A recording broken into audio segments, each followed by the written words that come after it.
Guys, we got a package.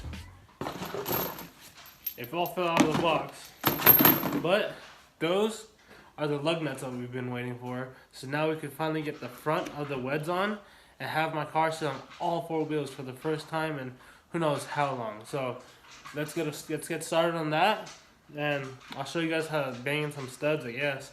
So to get you guys all caught up, the surfaces that I bought for this car used to be my old wheels, but when I ran those wheels, I had different front fenders.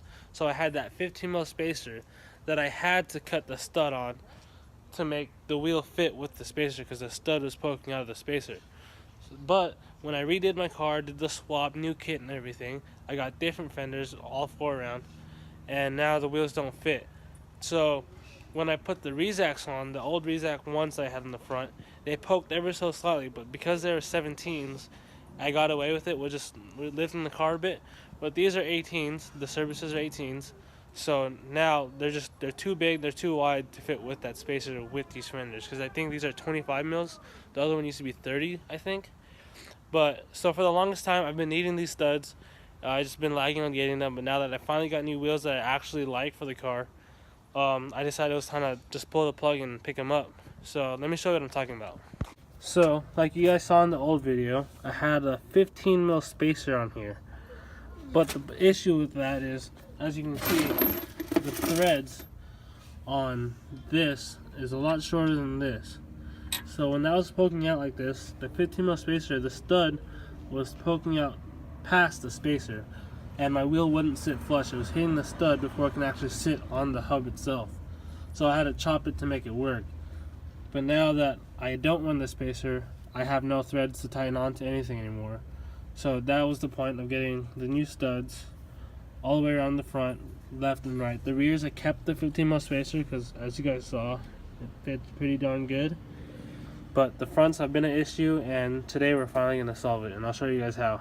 For sure, we're going to need a ratchet set. Probably bring a flathead and a hammer so we can hit the old studs out. Get this big mallet out. And as far as I know, if everything goes smoothly, that's all I'm going to need.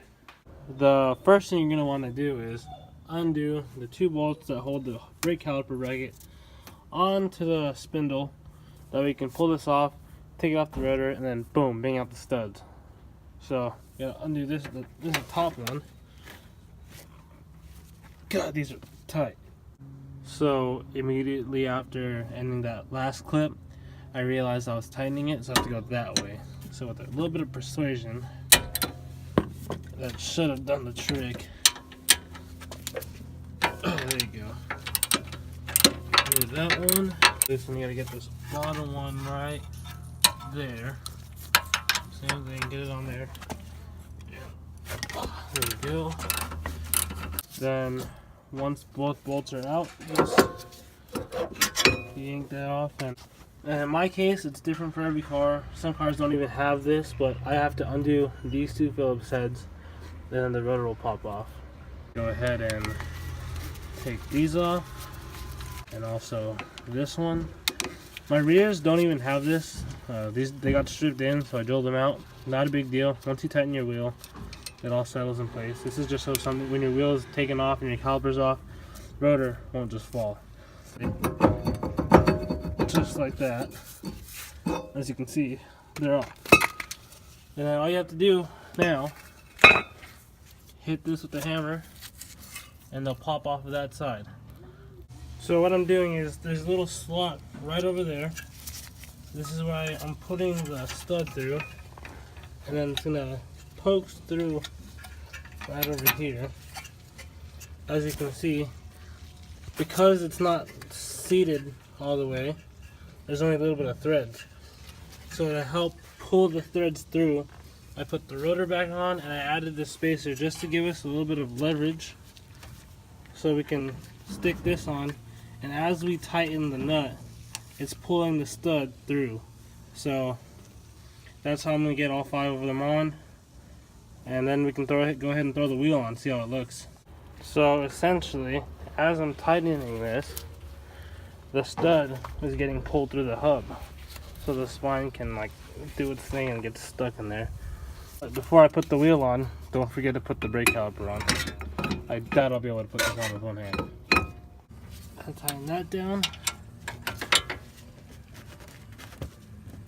Tighten that in. So I got the wheel on. Still have to do the other side, but this side it's looking like it fits perfectly.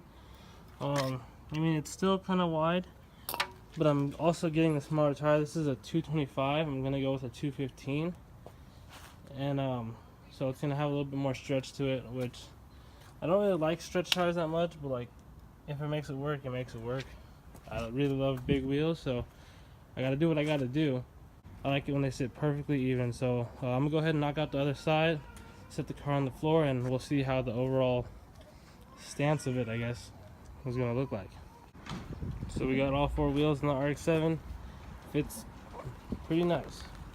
It still leans back a bit, so I probably have to lower it a bit more, but I am gonna go with the smaller tire, so I'll deal with that later on. I'm gonna go ahead and close out this video. Obviously it's a lot darker now. We went ahead and filmed another video of installing coilovers on Lucas's BRZ, so there's gonna be a little how-to video on that. But that's it for the RX-7 for now. Next thing I need to do to this is take it to rival for the intercooler piping, and then this car will be ready to drive again. So can't wait for that. I'll see you guys on the next one. Local boy making fucking up on